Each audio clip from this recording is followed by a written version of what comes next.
Saudara kita yang ada di Rempang, hati-hati, hei aparat, dengerin tuh cerita batinnya, ya gak? Dengerin tuh donganya, rintihannya, hati-hati di Rempang. Saudara kita yang udah ratusan tahun mau digusur, dipindahin demi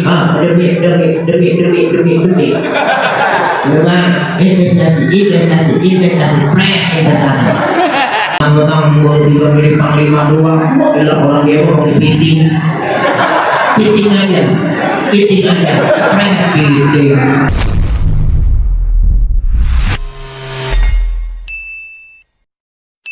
Assalamualaikum warahmatullahi wabarakatuh.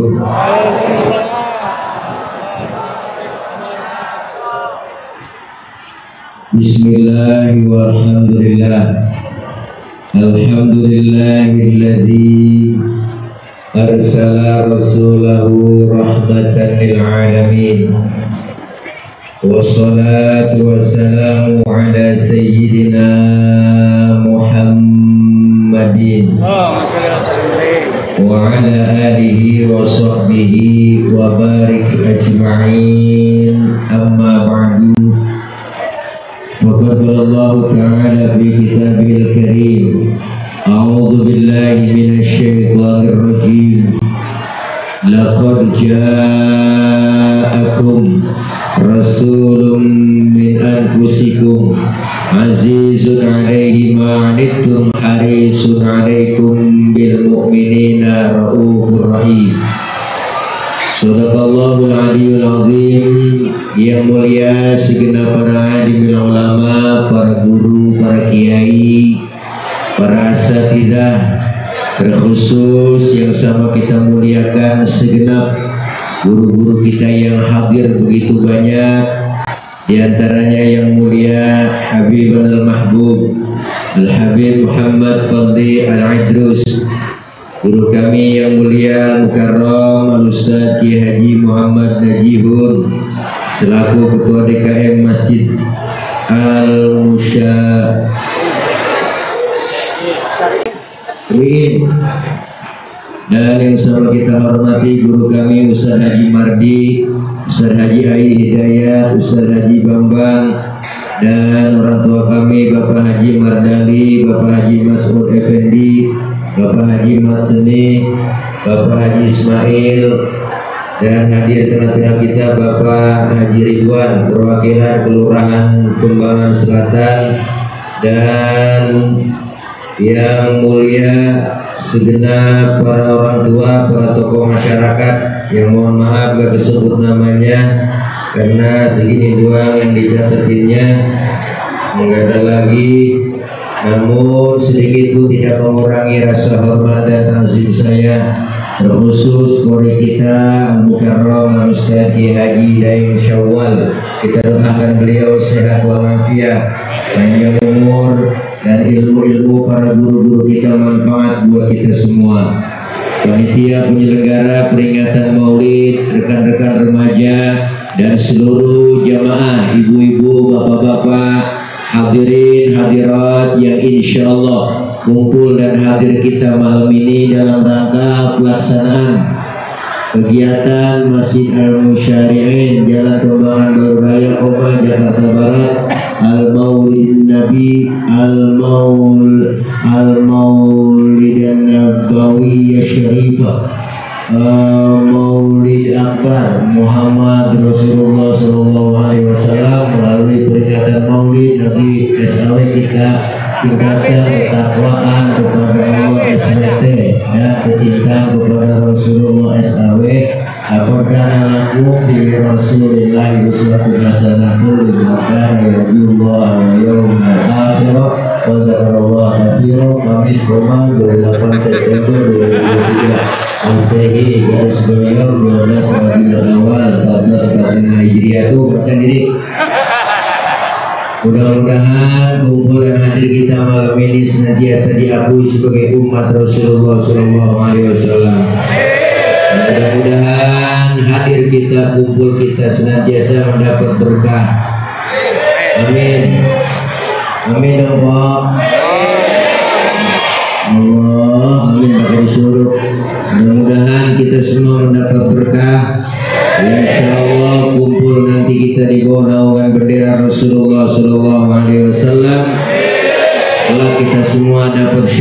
syafa'atul uzma di yaumil qiyamah dari baginda Rasulullah Muhammad sallallahu alaihi wasallam. Amin ya rabbal.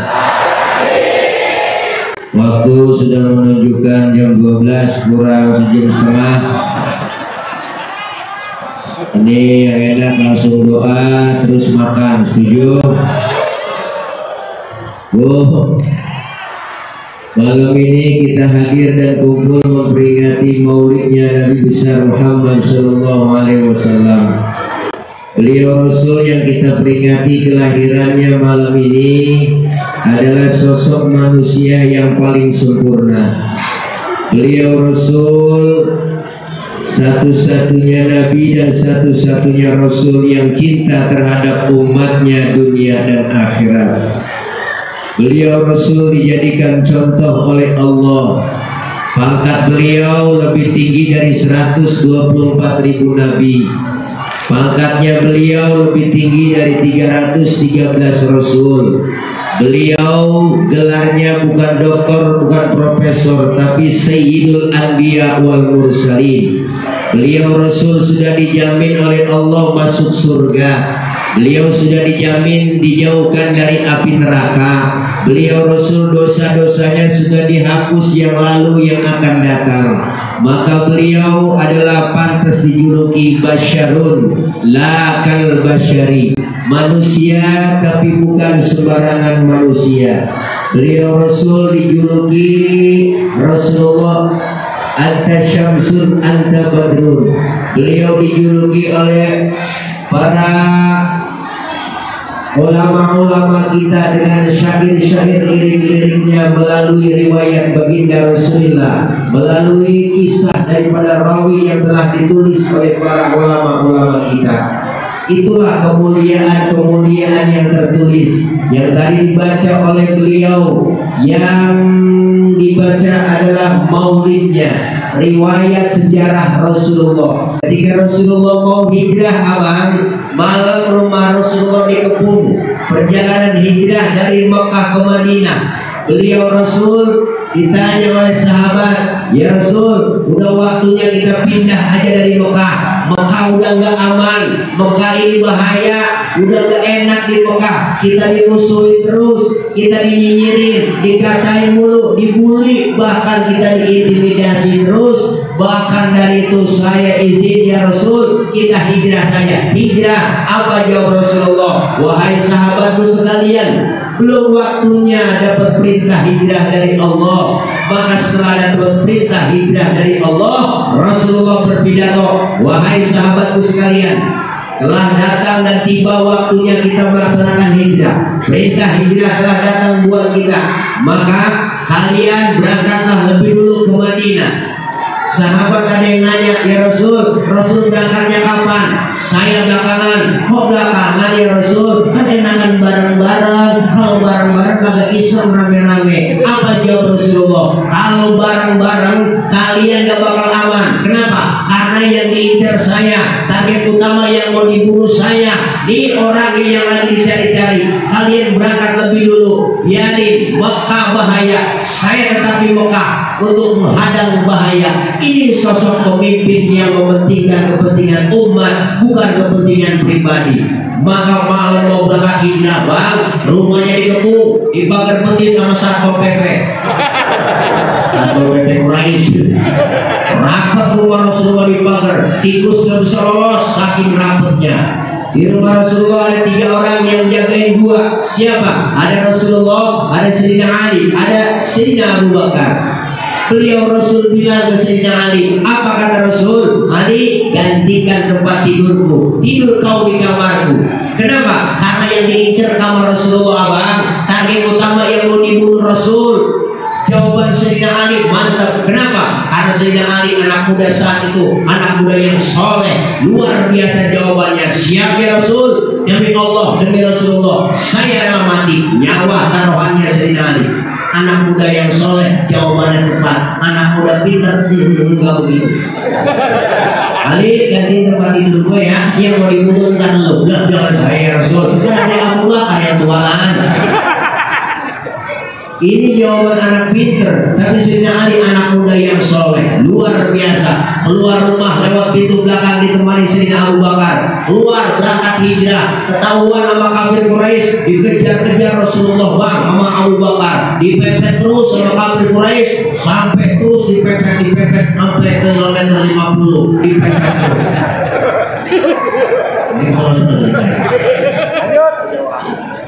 Sampai dipepet di situ Rasulullah nggak tinggal diam. Rasulullah dengan Abu Bakar mampirlah di rest area.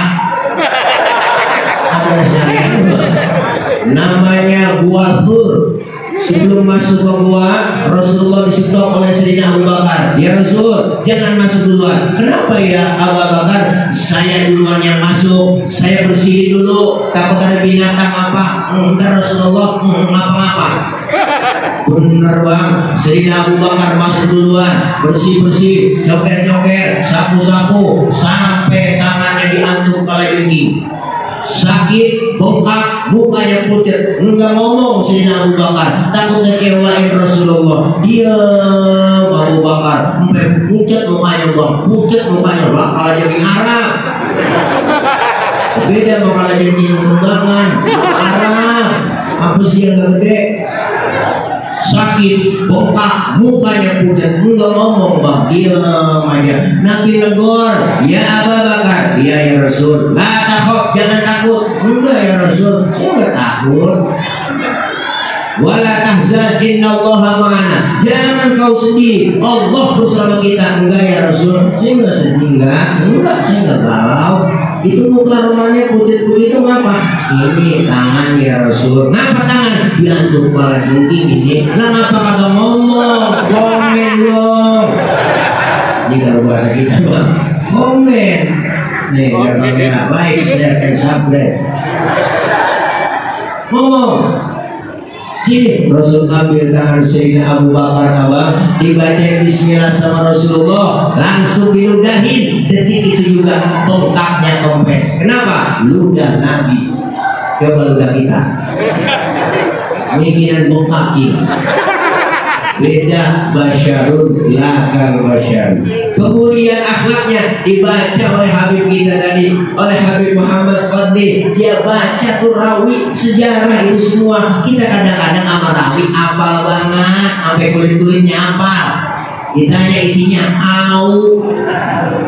Padahal udah ada kemuliaan akhlak Rasulullah. Kita kutip Al-Imam Syekh Ja'far Al-Barzani. Beliau menyatakan dalam karangan beliau tuh, dalam rawi Al-Barzani kita sering baca, wa kana sallallahu alaihi wasallam syadidal haya'i wa tawadhu. Rasulullah orangnya sangat pemalu. Beliau Rasul orangnya sangat tawadhu. Nabi orangnya maluan. Nabi orangnya rendah hati, enggak pernah sombong. Malu bang, pemalu. Mau malu, mana malunya? Dibuktiin dalam sejarah. Pernah Rasulullah satu hari bang naik ke atas Ka'bah, dan dari Ka'bah lagi rusak, angin kencang niup gamis Rasulullah. Kesingkap gamisnya, betisnya kelihatan orang dari bawah. Nabi langsung turun, mukanya pucat, malu. Betisnya kelihatan orang dari bawah. Timbang betis gua malu kok. Timbang betis, malu. Timbang betis, timbang betis. Orang sekarang orang malu daripada putus. Ya Allah, sudah baik motor iyo bergarawahan. Kalau sudah di PKT belum. Kira kenapa ketiup angin? Ya Allah, kenapa kagak kalau ketiup angin kenapa bunyi? Kalau taunya mulai ketiup angin aja banget. Oh, perempuan, pakai jilbab neng, jilbab disuruh pakai perempuan. Jilbab itu bukan yang dipakai di kepala kok, itu namanya kurungan. Beda kok jilbab sama kurungan. Yang disebut jilbab pakaian yang bombrong yang nutupin aurat, yang gak kelihatan bentuk tubuh perempuan. Kalau sekarang ada cewek pakai kurungan yang bagus, cakep, tapi kaosnya ketat, celananya ketat, secara hukum agama masih haram. Kenapa? Karena apa masih bayar.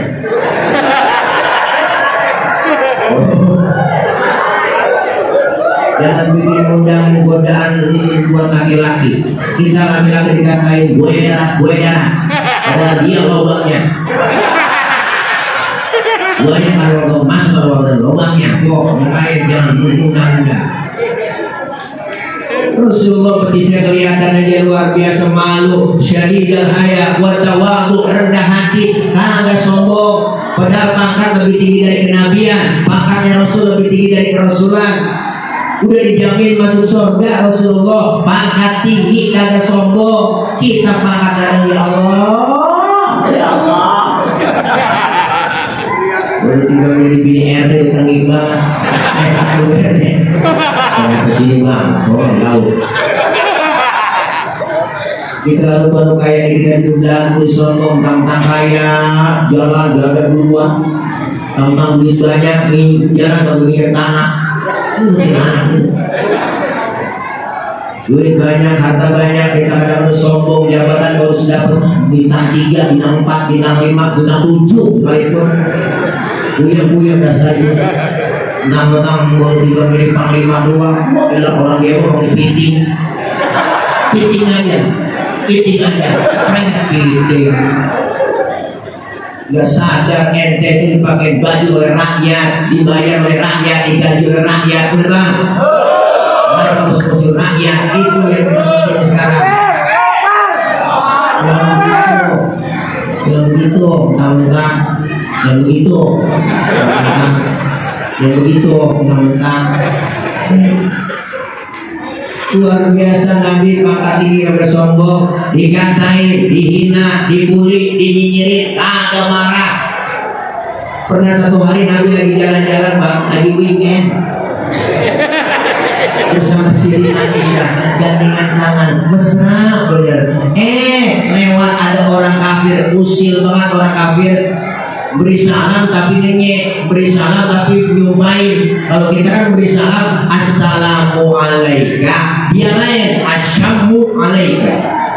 Syambung artinya racun, diterjemahin dalam bahasa Indonesia asyamu alaika Muhammad, mampus lu Muhammad, begitu kata dia.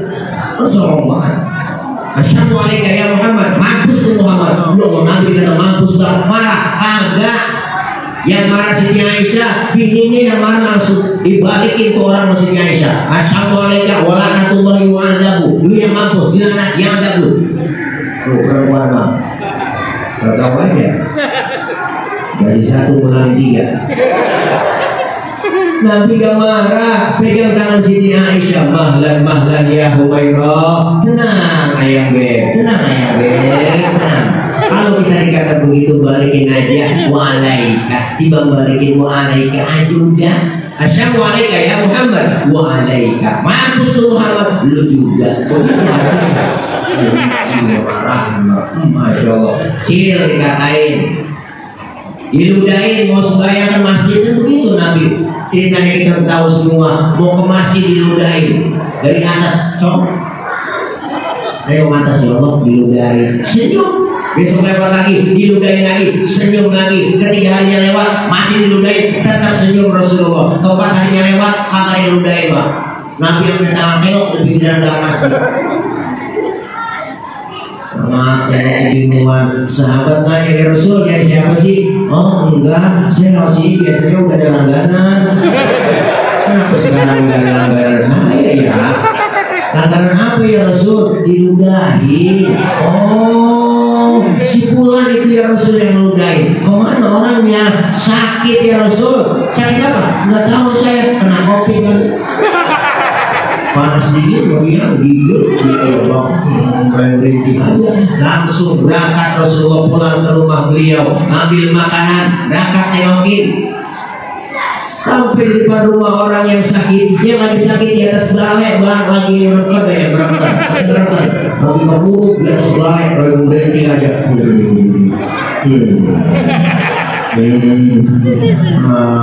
Covid habis kena vaksin kali ya, kasih obat. Rasulullah masuk beri salam. Assalamualaikum. Siapa di luar? Saya siapa? Muhammad. Muhammad mana? Muhammad Rasulullah. Langganan ente. Pas kata langganan bang kaget itu orang yang sakit. Bangun, duduk di hadapan Rasulullah, bicara. Sodakta ya Muhammad, engkau benar Muhammad. Tiap hari engkau aku sakitin, tiap hari engkau aku ludahin. Sekarang aku sakit, satu pun teman belum ada yang nengokin. Padahal banyak banget teman koalisi saya. Kamu lebih dulu nengokin. Sekarang saksikan Muhammad. Asyhadu an la ilaha illallah wa asyhadu annaka Muhammad Rasulullah. Masuk Islam lantaran akhlak. Bang, diludahin.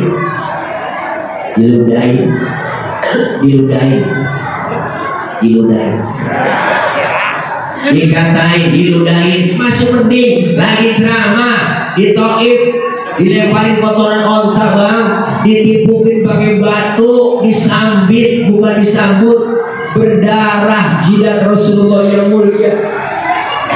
Rasulullah berdarah bang jidatnya, berdarah, berlumur darah. Marah? Enggak marah. Yang marah malaikat Jibril. Kalau tanggung-tanggung bang, jenderalnya malaikat yang marah. Datang malaikat Jibril, nyamperin, bukan nyamperin doang, ngasih tawaran. Apa tawarannya? Muhammad, bagaimana kalau Jabal Uhud buat tibain buat orang kafir yang nyakitin lu? Masa lu lagi ceramah dikriminalisasi? Begitu kira-kira. Gue tibain, jangan Jibril. Saya dakwah jangka panjang Jibril. Kalau emang saya ceramain emak bapaknya gak ada yang pada beriman, saya tungguin anaknya dong Jibril. Siapa tahu anaknya ntar beriman. Jibril kesel bang. Muhammad dengerin ya, anak bagaimana bapak? Biasanya kalau bapak kalong, anak kampret. Bapaknya nyolong, anaknya nyopet. Orang kopi bagaimana aslinya? Kalau bapaknya kafir, pasti kafir lagi tuh anak. Kalau emang anaknya kafir juga, saya tungguin cucunya Jibril. Mau ngapa-ngapa, siapa tahu nanti cucunya beriman. Masya Allah. Mau kamu apa sekarang Muhammad? Mau aja dah. Saya mau doain aja Jibril. Didoain yang nimpukin. Allahumma hadi qaumi fa innahum la ya'lamun. Ya Allah, kasih petunjuk dan hidayah buat mereka yang nimpukin saya, karena mereka kagak paham, kagak ngerti. Bener-bener luar biasa bang. Ditakolin berdarah, didoain yang nakolin. Ya kalau model saya begitu, urusannya lain. Urusan lain kalau saya begitu. Umpama nih ada kamera nih yang mau dipotong nih, ada dipotong nih. Dia umpama Tile lagi ceramah, ditipukin batu berdarah jidat saya. Datang Jibril, Tile, umpama Tile, ada apa Jibril? Bagaimana kalau Monas bercabut? Bagaimana buat orang yang nimpukin lu? Nah kata saya, sikat Jibril lah, aku sih semua. Itu kalau saya. Allah Nabi gak marah bang, Masya Allah luar biasa. Syadidul haya wa tawadu, rendah hati, kagak sombong. Dikatai, dibully, dihina, dinyinyirin, ditimpukin, dijegal, enggak marah. Dikatai, difitnah Syiah, difitnah Wahabi, difitnah korupsi Formula E. Sorry.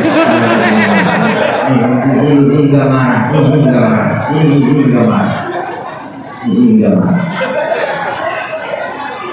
Luar biasa. Kemudian akhlaknya baca lagi dirawi apa?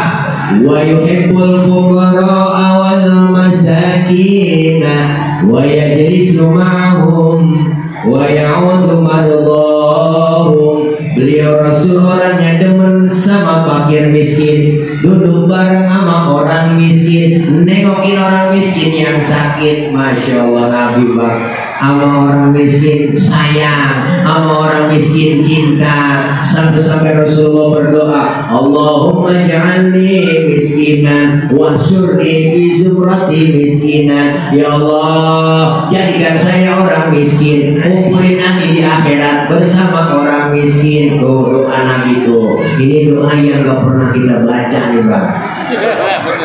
Pernah baca doa begini? Pernah buat ya. Agak pakai doa begini udah turunan. Usah, kau miskin, bapak miskin aja. Kenapa bisa kita? Pakai doa begini, nempel aja miskin sama kita. Nabi demen sama orang miskin, duduk bareng sama orang miskin, doanya pengen kumpul bareng sama orang miskin di akhirat. Bahkan Rasulullah nyuruh, idza na'atul miskina ajaba, kalau diundang sama orang miskin buru-buru datang. Kita kadang-kadang terbalik, ini orang kaya yang udah terburu-buru. Orang kaya mati bikin tahlil gak kelar-kelar terus orang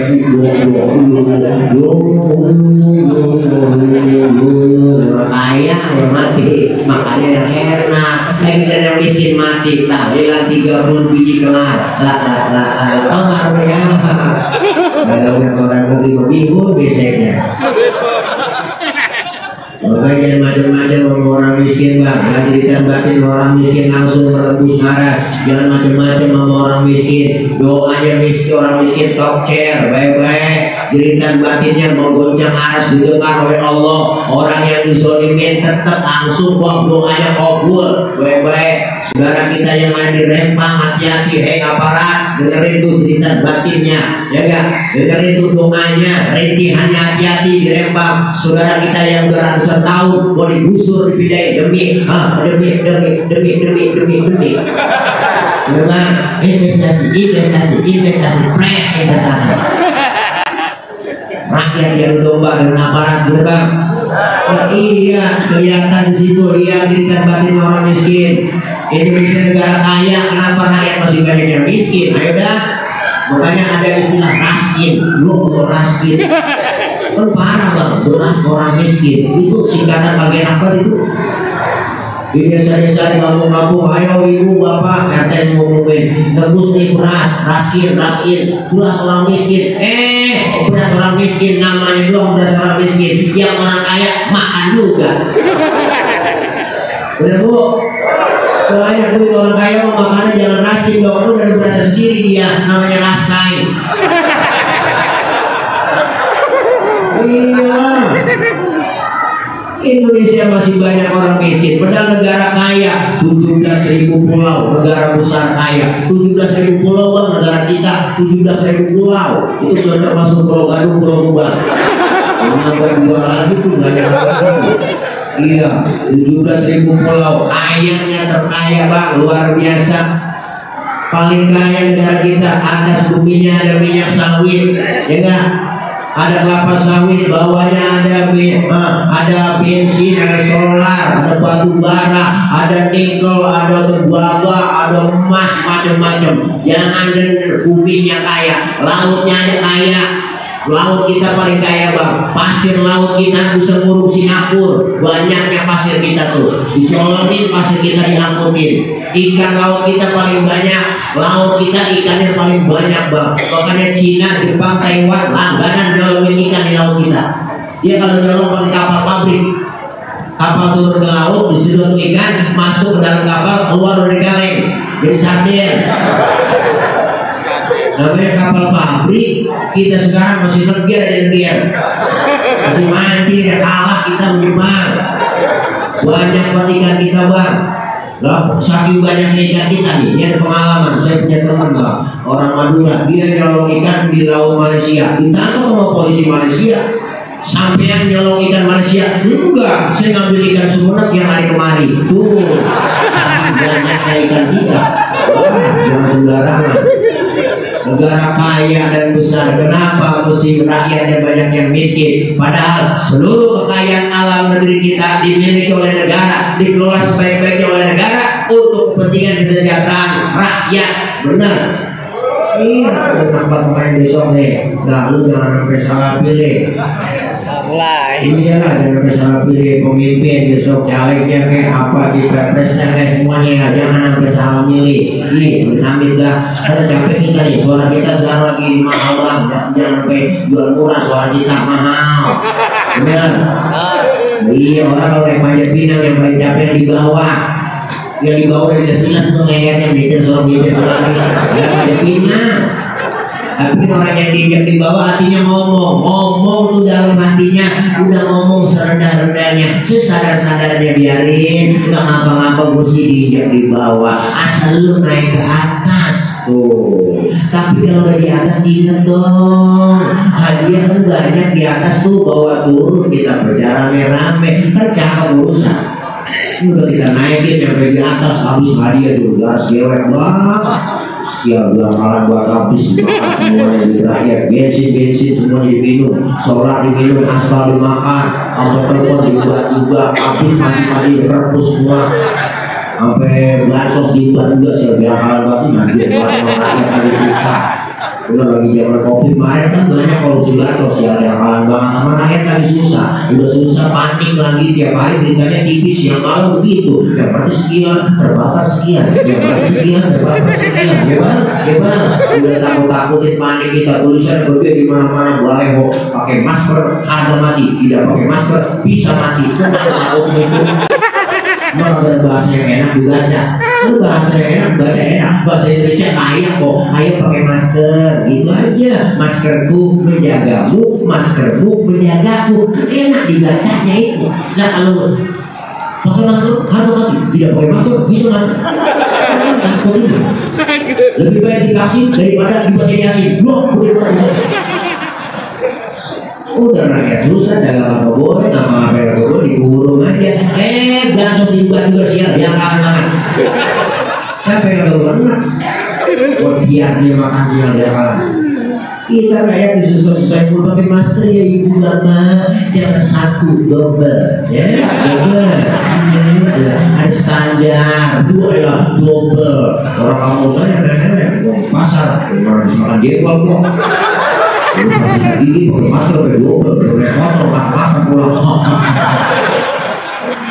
Betul nanya itu kenapa dia kena kopi? Enggak, habis nafas sendiri.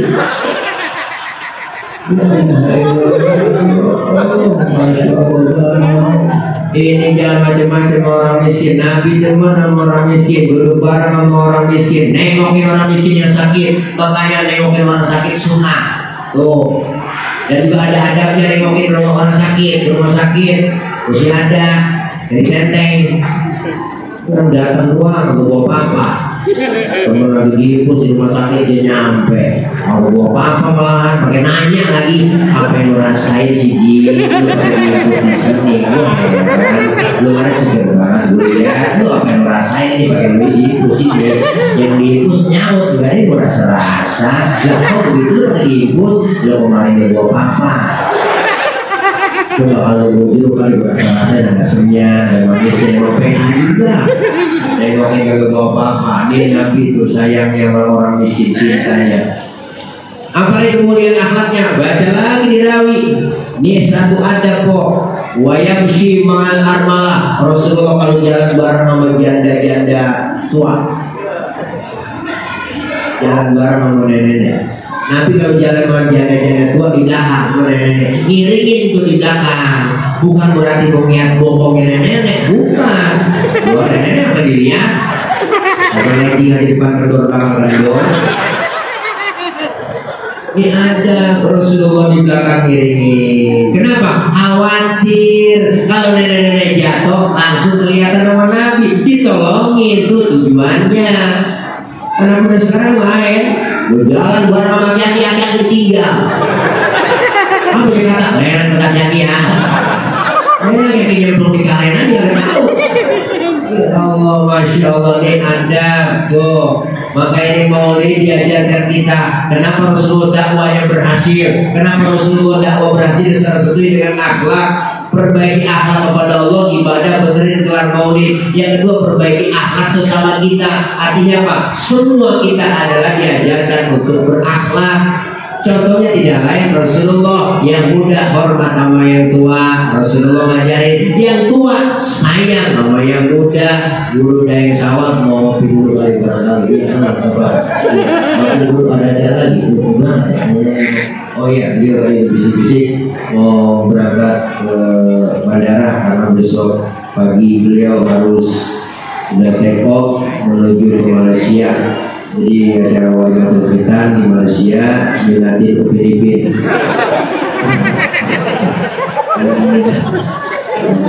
Jadi itu kayak sama, Masya Allah. Soalnya mengikat sih, saya jadi Kori sekarang jadi guru. Dia dulu daripada kurang nah, doain ya selamat sehat beliau, alhamdulillah. Suara daerah yang dulu coba lagi, masya Allah luar biasa deh. Dulu juga saya juara politik RT, bukan sombong ini Pak. Nah, sebenarnya gue perlu diceritain ini Pak, orang tingkat RT. Misalnya 5 orang waktu itu, yang 4 dari datang sakit kok. Begitu RT-nya ngomong saya. Juara lagi, juara 2, juara apa, sampai juara apa kita juga dikasih ini. Ya Allah, ini Rasulullah kemuliaan akhlaknya. Diajarkan kita diatur sesama kita berakhlak, yang muda hormat sama yang tua perlu sayang. Kenapa? Karena Rasulullah tuh pandai menginventarisir potensi. Maknanya dakwah Nabi berhasil rahasianya di sini.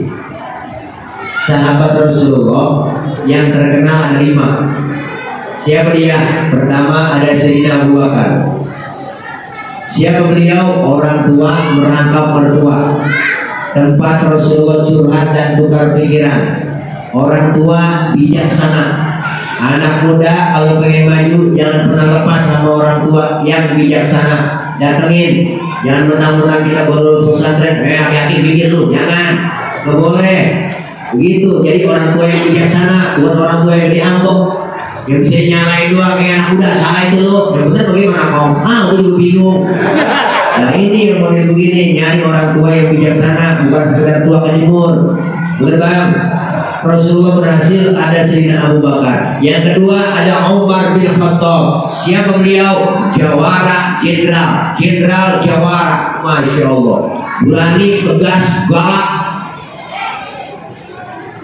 Siapa yang berani bilang Rasulullah mati, saya tebas batang lehernya. Tuh sampai segitunya cintanya Rasulullah. Galak, tegas.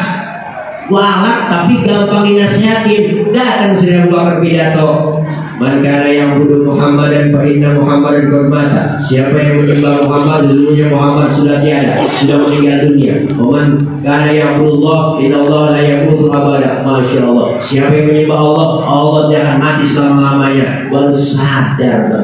Dikabarin Rasulullah meninggal, Umar bin Khattab marah, dengar ke kupingnya. Siapa yang bilang Muhammad mati, gua baca batang lehernya. Walak, sama cintanya menabi. Masya Allah. Udah ada tuh jawarannya kita dalam berjuang. Anak muda, ngaji lo, ada yang macam-macam, dia gangguin, lo laporin gua baca batang lehernya. Walak. Tegas buat Islam, tegas buat agama. Alhamdulillah. Udah ada Umar bin Khattabnya berjuang. Yang ketiga ada Utsman bin Affan. Siapa dia? Pengusaha, bangsawan, bisnismen, duitnya banyak, hartanya banyak, habis semuanya untuk perjuangan Rasulullah. Hartawan, bangsawan, bisnismen, inilah yang disebut donatur. Makanya udah ada Utsman nih, bikin kegiatan. Udah ada Utsmannya.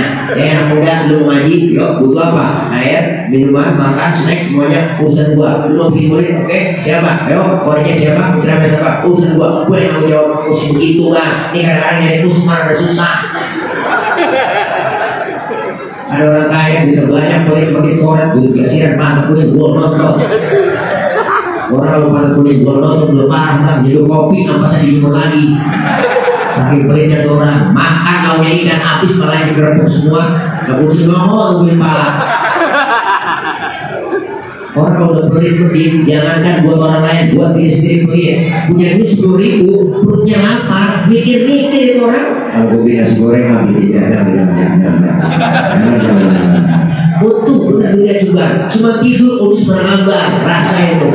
Makan pencarian lo. Udah ada Utsman bin Affan yang berjuang. Yang keempat ada siapa? Ada Sayyidina Ali bin Abi Thalib. Siapa? Tokoh muda, anak muda yang berani berjuang buat agama. Usia anak mudanya, remaja masjidnya harus tahu kompak bersatu. Kenapa? Kalau anak muda, insya Allah ke depan, insya Allah kita bakal punya generasi ke depan yang lebih baik lagi. Yang ketiga, yang lima siapa? Ada Sayyidatuna Khadijah binti Khuwailid. Siapa beliau? seorang istri Rasulullah yang berjuang lahir batin, hartanya, jiwa raganya diperjuangkan untuk perjuangan Rasulullah. Maka berjuang kudu ada perempuannya, berjuang kudu ada wanita-wanita seperti Khadijah. Acara malam ini kalau ada perempuannya, kita makan apaan Bang? Ayo kalau nggak dimasakin. Benar, perempuan yang berjuang dan macam-macam sama perempuan. Bu, ada dharma wanita, kudu ada the power of mama. Mama kalau udah turun ke jalan hati-hati Bang. Habis naik motor aja yang nggak pakai helm, parah dia ke polisi. Oh, jadi macam-macam mama bembak doa. Mama kalau naik motor kalau udah keset ke kiri, belum tentu belok ke kiri. Wah, dia kesetnya ke kanan, belok ke kiri, kaget ke mobil. Dan macam-macam mama. Nih, masya Allah, udah ada. Kita berjuang seperti itu. Maka Rasulullah SAW dimuliakan oleh Allah, dijadikan contoh oleh Allah. Bukan hanya sekedar memberi contoh, tapi jadi contoh, uswatun hasanah. Diutus ke muka bumi nyempurnain akhlak. Bu, akhlak kepada siapa? Pertama, berakhlak kepada Allah. Kelar maulid malam ini sukses berhasil, perbaiki ibadah kita kepada Allah. Masjid kita cakep gede. Yang belum doyan sholat jamaah, ayo kita kumpul sholat jamaah. Biarin tetangga baru doyan ke masjid, jangan dikata apa-apa, jangan usil tuh mulut. Ini kadang usil banget, tumben Bang lu ke masjid lah, usilnya kabur. Antepin orang baru belajar sholat, lambat-lambat dikit gak masalah. Zuhur 2:30 boleh, orang baru belajar. Asar 5:30 tancap terus. Maghrib nyambung sama Isya lanjut. Subuh jam 6 tancap terus. Besok baru didandanin pelan-pelan. Nabi dakwanya gak sekaligus. Basyiru walatu nafiru, gembirain orang, jangan ditakut-takutin. Yasiru walatu asiru, mudahkan orang, jangan disulitin. Nabi dakwanya dengan akhlak. Ayo yang belum doyan ngaji, ada guru kita di sini. Ngaji gak lama Abang, paling 1 jam.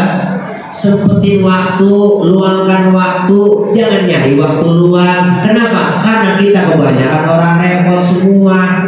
Jangan pakai alasan udah tua, udah nenek apalagi nih ngaji nek, malu mantu udah tua gak mau ngaji, ntar apa? Gue lagi men. Nenek gue ngajur banget. Karena alasan yang kata ngaji udah dari mulai di bedong sampai kita di bedong lagi tuh ngaji gak ada batas waktunya. Makanya kalau ada orang ngaji duduk kumpul pengajian di majelis taklim begini, ya Allah Bang, dicatat pahalanya besar banget oleh Allah. Datang doang mau bawa kitab ke kagak ke, apalagi ngikutin guru dah. Kita tabarukan guru bawa kitab, ngikut aja bawa kitab. Ustaz gak bisa baca ini saya kitab sih, bawa aja. Bawa lah, orang ngikutin guru kebet. Guru tutup lah tutup. Masa guru udah tutup kita masih kebet aja. Temen nanya, Bang halaman berapa cing? Boleh kebet doang ini. Daftar aja. Mau jipi ngaji kuping silakan, jider ngaji sambil nyender, jiler nggak apa-apa. Alaikum bimujasatil ulama wastima'il kalamil hukama. Duduk kalian bersama ulama, dengarkan fatwa nasihatnya. Dengan ilmu hidup kita jadi mudah. Orang ada ilmunya jadi gampang.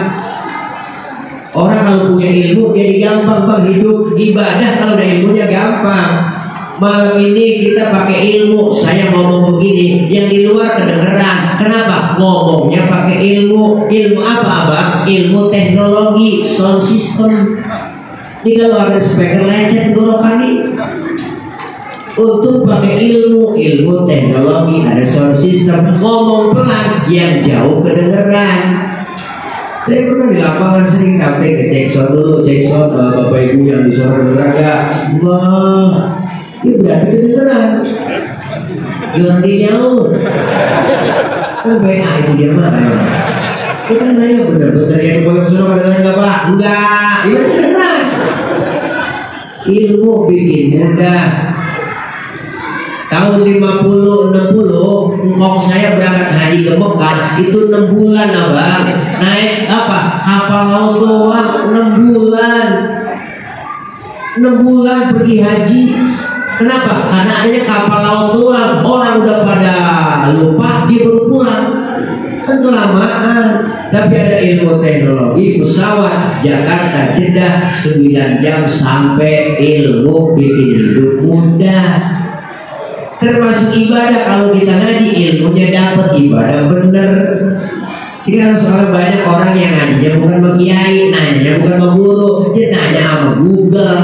Maka nanyanya Google jawaban masih global, nggak ada perincian dari apa, dari para kiai ulama kita.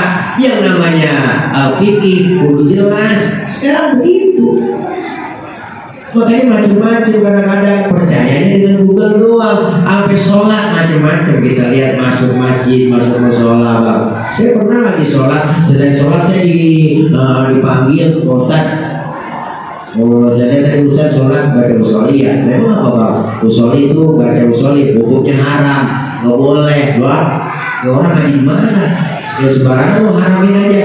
Kita mau sholat tidak ada kiblat, sebelum takbir kan usoli dulu, mulut kita baca, di mulut kita lafazkan usoli fardhu maghribi salata rakaatin musabla kiblati ada lillahi ta'ala. Mulut kelar ngomong, tangan angkat sambil bergerak, ucap di mulut lagi Allah. Mulut ngomong Allah, barengin di hati, ngomong niat. Sejak saya sholat maghrib 3 rakaat menghadap kiblat fardhu karena Allah Ta'ala. Allahu Akbar. Biar sinkron antara mulut sama hati. Ini tambah khusyuk. Ini madhab Imam Syafi'i, pendapatnya Imam Syafi'i. Yang nggak boleh baca usolinya habis takbir, nggak boleh.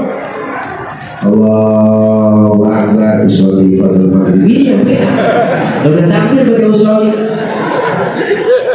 Nggak pakai usoli gue nggak ngapa-ngapa bang. Orang tuh baca usoli di luar sholat kok bukan rukun sholat.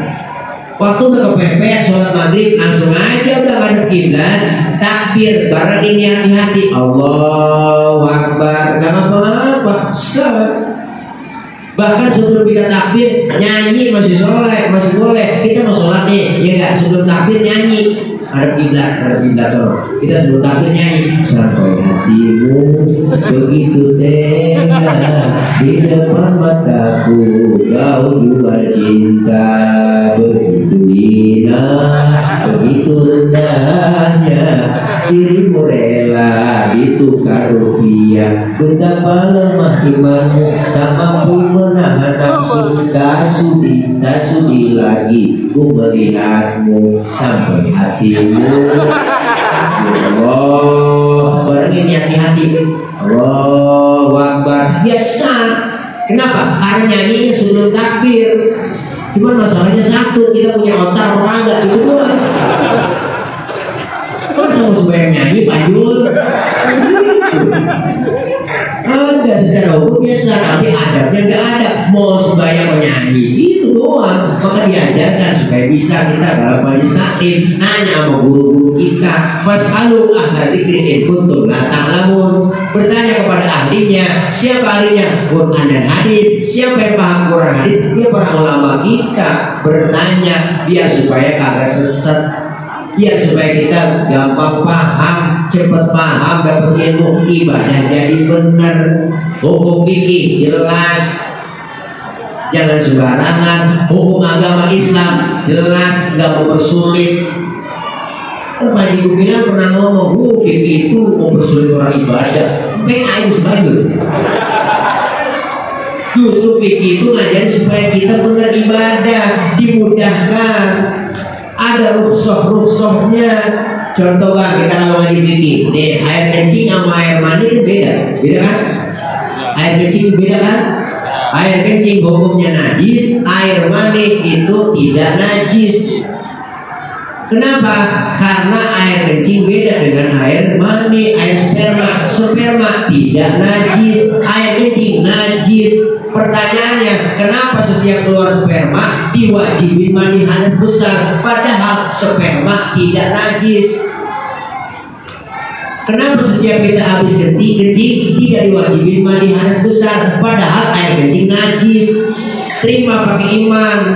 akal main. Yang najis saja gak perlu mandi hadas besar Pak Ustaz, apalagi yang gak najis. Atau sebaliknya, yang gak najis saja kita disuruh mandi hadas besar, apalagi yang najis. Akal tuh yang main. Jawabnya pakai ilmu, mempermudah kita. Ayo kita balik lagi pakai pertanyaan akal kita. Kalau saja, andai saja, misalnya setiap kita habis kencing diwajibi mandi hadas besar, kita sehari semalam kencing 10 kali kencing, berarti kan 10 kali mandi. Kira-kira apa beda pria atau kok? Ayo.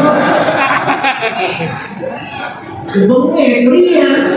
Kenapa keluar sperma diwajibin mandi hadas besar? Karena keluar sperma nggak tiap hari, nggak tiap waktu, nggak tiap saat.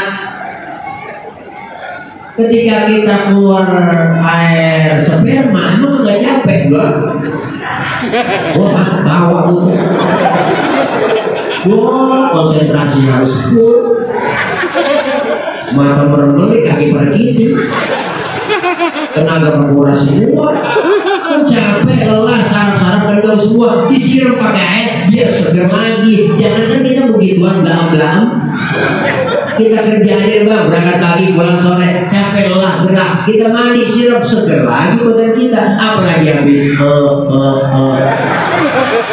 hukum Islam itu gampang, jangan digampang-gampangin. Maka banyak orang sekarang gampang-gampangin hukum. Pentingnya kita ngaji. Jadi kalau ngaji itu dosa kita dirontokin di begini. Dosa kita diusap bang, dihapus, dititek, digepuk. Raba dari dosa kita pasti banyak dosa kita. Raba dari kita pasti banyak dosa ibadah, benar? Yang kecil-kecil itu dirontokin dosa kita, alhamdulillah. Oh, pahalanya gede banget. Almarhum al-Maghfurlah Sayyidul Walid Al-Habib Ali bin Abdul Rahman As-Segaf, beliau bilang waktu ngajar, apa kata beliau? Andaikan saja pahala menuntut ilmu kelihatan oleh manusia, manusia akan saling bunuh-bunuhan untuk mendapatkan pahala menuntut ilmu. Saking gak kelihatan. Dosa kita yang banyak banget ngomongin diuruk berdosa sebenarnya dirontokin banyak dosa kita kalau kelihatan juga muat. Apa yang ngomong nih? Emang dosanya banyak banget, emang tukang ngomong? Tukang ngomong biasanya diomongan. Makanya kalau saya diomongin orang, ya ada sih wajar diomongin orang. Bukan tukang ngomong. Dosa yang kecil sama orang tua, saudara, teman, tetangga, sudah dosa melaki kok. Benar-benar budak. Dosa melaki kok. Jangan ngaji, bikin dosa. Untuk ngaji lu bang gua, ntar kalau hujan hiburan makatin. Ini tuh langsung bikin dosa, laki diperintah, remes buat mulutnya. Laki-laki tidur, mau nggak? Lihat dong, jam berapa udah? Salah itu. Kalau laki-laki tidur suruhnya jam. Pokoknya nyamai, lihat. Laki-laki berat suruhnya jam. Oh bang, kerja lu tidur mulu. Akhirnya ngomong, nggak, tidur aja kerja. Enggak ada yang sama itu. Gila ibu bangun, habis kalau jengkel berpayah, enggak. Tapi ngomong, emang ayam gue yang panik. Makanya kalau banyak dosa-dosa yang terjadi dirontokin bang yang begitu. Makanya kemarin ada kasus kejadian baik-baik. Saya bikin video bang, ada kejadian bapak-bapak lagi tidur di kamarnya, dikutip kepalanya sama bininya. Satu sebabnya apa? Kurang ngasih duit belanja. Tiba gara-gara kurang ngasih duit belanja itu digedip palanya lagi tidur pakai martel. Ya Allah. Makanya abang nih yang suka ngasih uang belanja kurang sama bini tidur pakai helm. Oh iya kejadian. Baru kata bawa anak-anaknya itu bapak lagi game apa sih mas? Lagi ngigo dia ngigo grab. Usaha kecil dirontokin, pahalanya dapat gede.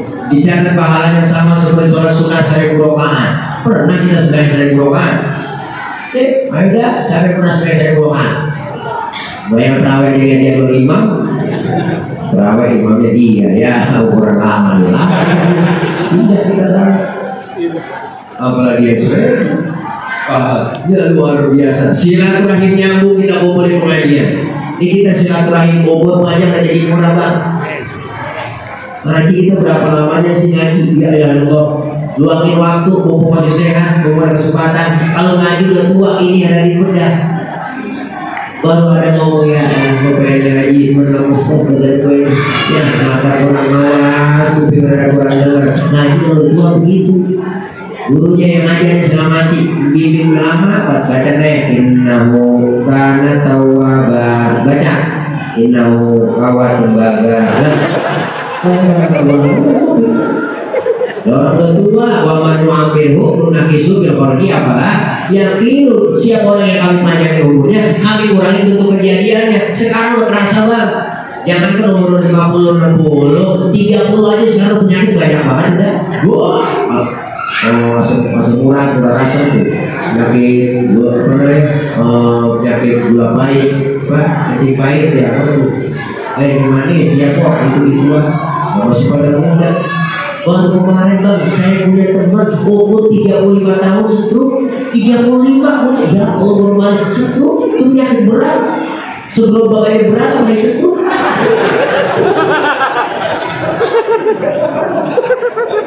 Penyakit macam-macam. Sekarang kita udah tua, udah geriak, udah berkurang semua nikmat. Mata udah lamur, pandangan udah kabur, kulit udah pada lentur, gigi udah pada gugur, ngomong udah mantul. Makan cuma bisa bubur, kita ini digotong masuk ke dalam. Ya orang mematain apa kayak ngaji-ngaji aja udah. Ada yang ngatain, saya heran ya sama ibu-ibu zaman sekarang, betul banget ya pengajian. Itu iya ibu, ada orang begitu, dia orang nggak pernah ngaji mau ngopi. Ngaji ada batas waktunya, dari mulai di bedok sampai di bedok lagi. Mumpung masih sehat, datang ke pengajian. Berapa lamanya seperti waktu kita bang, ya Allah seminggu berapa kali? Kalau mama wajar dah, kalau mama bisa kali rekan mama pengajian sesibuk-sibuknya mama paling sibuk dari mulai bangun tidur mak boleh apa yang rasanya kayak apa capeknya. Bangun tidur, udah merendahin pakaian dulu, udah masak di hari orang, berbikin semua, udah anak mandi, udah sekolah semuanya, udah sekolah semua, udah sarapan buat diri, buat kita, udah sarapan kepala diri, udah akhirnya berangkat kerja, dia pegang itu cucian, dia pegang itu masak, dia udah jemurin, udah sekali lagi macam-macam, kok capek, tapi masih dia sempetin ngaji, makanya mak-mak, Masya Allah, luar biasa. Pengajian yang paling banyak, Senin Kasar Bogor di Jumat Sabtu Minggu. Belum lagi pakai gabungan, bulanan PKK, belum lagi namanya BKMT. Waduh, seragamnya paling banyak banget. Ajarnya, bener kok. Kuning, merah, biru semuanya ada biru muda, pink, macam-macam. Dari 2 kali bayar, 3 kali bayar. Apa bu, buat semangat kita banyak yang diseragam, buat semangat gak apa-apa. Jam 1 tengah ngomong dan nyampe bang wali sakit, tuh lihat mama. Di speaker dihidupin dicolok. Assalamualaikum warahmatullahi wabarakatuh. Ibu, ini hari jangan lupa ya, lu ngaji Rodia, Rama, Sarong, ngaji sini. Ya kumpulin kemudian dipanggil. Nunggu itu benar-benar datang di selawatan. Allahumma sholli wa sallim wa barik alaihi. Tuh, bagian. Dinulana wal haqulana wal-'adlu lana wal-kullu lana dinul lana. Tapi itu sana yang nyampe di musik pojokannya wal-'adlu lana wal-kullu dipuji selokannya malah nyampe nanti itu dulu di lama itu saja wal-'adlu lana wal-kullu lana mati. Apa segitunya? Itu kalau di Mesir selawat itu buat yang tentara mau perang itu mah. Wabahnya begitu, itu ada wabah, semangat. Tapi dari Indonesia lah ekspresinya. Jadi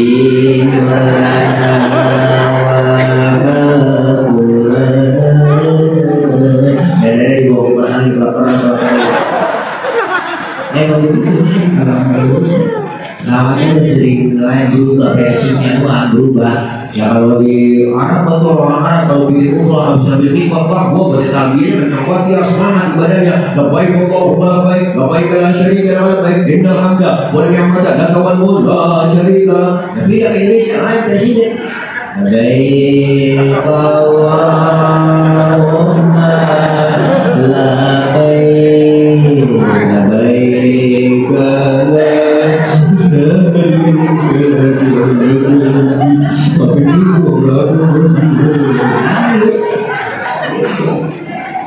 Masya Allah, mak ngaji, Masya Allah, nggak ada ruginya. Ayo mumpung masih kesehatan, perbaiki akhlak kepada Allah, ibadah. Mumpung masih dikasih kesempatan, karena kita nggak tahu kita bakalan nyusul seperti orang-orang yang udah berangkat duluan. Ini kita semuanya bakalan pulang. Makanya orang mati disebut telah pulang ke rahmatullah.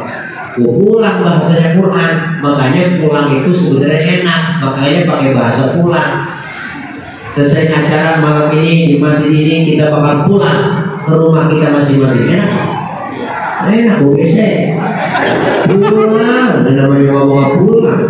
Zaman dulu ada sekolah kita, zaman SD sekolah dulu, zaman SD kan gurunya galak banget, ada gurunya galak banget. Pelajaran kita nggak demen, diumumin sama kepala sekolah. Anak-anak berhubung kepala gurunya yang datang, anak-anak boleh pulang. Bilang banget, lompatin dari sepeda.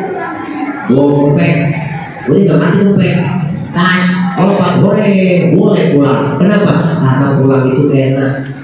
Setelah kita tinggal di Kembangan, kita bakal pulang ke rahmatullah. Enak. Ayo dah. Nggak pengen ngomong enak, kalau besok ini dia bingung nih. Ya Allah, ngomong enak Kembangan ini rada berat Kembangan ini. Kenapa? Karena masih ada yang ganjel di hati. Apa yang ganjel? Bekal belum cukup,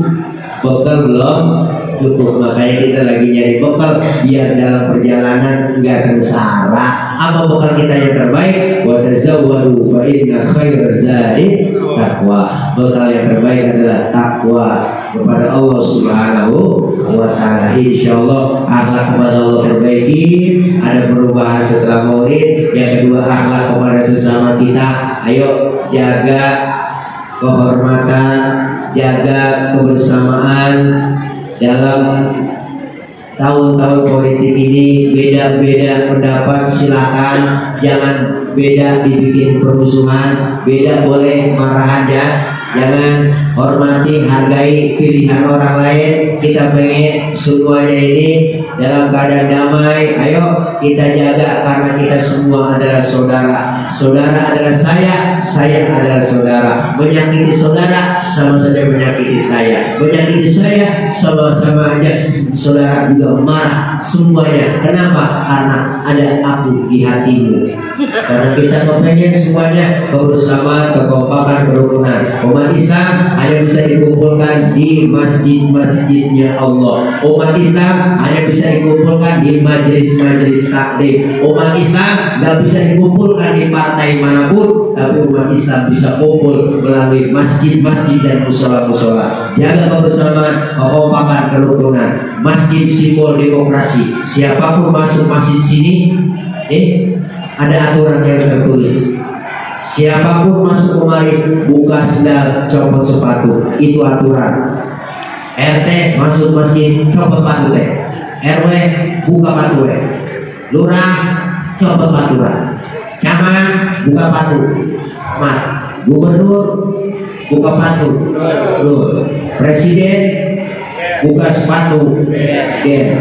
Semuanya aturan, ikutin masjid. Kalau sudah masuk ke masjid, jangan usir. Orang mau datang dari mana? Dari mana dia, Pak? Udah tidur. Mana bolon? Dari mana? Dari wetan. Mana bolon? Lu dari mana? Lu dari pulau. Lu dari pulau. Juga dari pulau. Semuanya sama di hadapan Allah. Kalau sudah masuk masjid, jangan ngomongin soal warna kulit, jangan ngomongin soal suku. Karena warna kulit begini, kita akan pesan. Jangan ribut soal warna kulit. Dari suku apapun kita dilahirin, kalau dia muslim, saudara kita. Potongan muka kita begini, emang kita pesan? Kita nggak pesan. Jangan nanya orang dong. Usir mengatur dulu. Itu orang hidupnya lucu ya. Hidup orang gimana ya? Orang nggak pesan. Di sini kita menyembah Allah Tuhan yang sama, menghadap arah kiblat yang sama, sholat bacaannya sama, gerakannya sama, pun dalam sholat pakai bahasa yang sama. Ini makna Bhinneka Tunggal ika. Berbeda, beda, tapi satu tujuan. Islam sudah ngajari Pancasila lewat masjid kita. Kita pengen satu nusa, satu bangsa, satu bahasa, Indonesia. Maka kita pengen jaga kebersamaan, diajarkan lewat masjid, diajarkan demokrasi lewat masjid. Kita pengen beda boleh, marahan jangan. Yuk jaga akhlak sesama kita. Yang ketiga, kita dianjurkan untuk menjaga akhlak kepada alam. Alam sudah gak bersahabat dengan kita. Kemarau begitu panjang, air pada mati di mana-mana, desa-desa, kampung-kampung udah pada kering semua, Bang. Nah, kita pengen, yuk sama-sama dengan kita mengajak kepada Allah, dengan berakhlak kepada Allah, semuanya itu akan memberikan kemudahan, kelancaran. Insya Allah. Kita mau nih cinta sama Nabi, cinta sama Rasul. Dulu Bang, dulu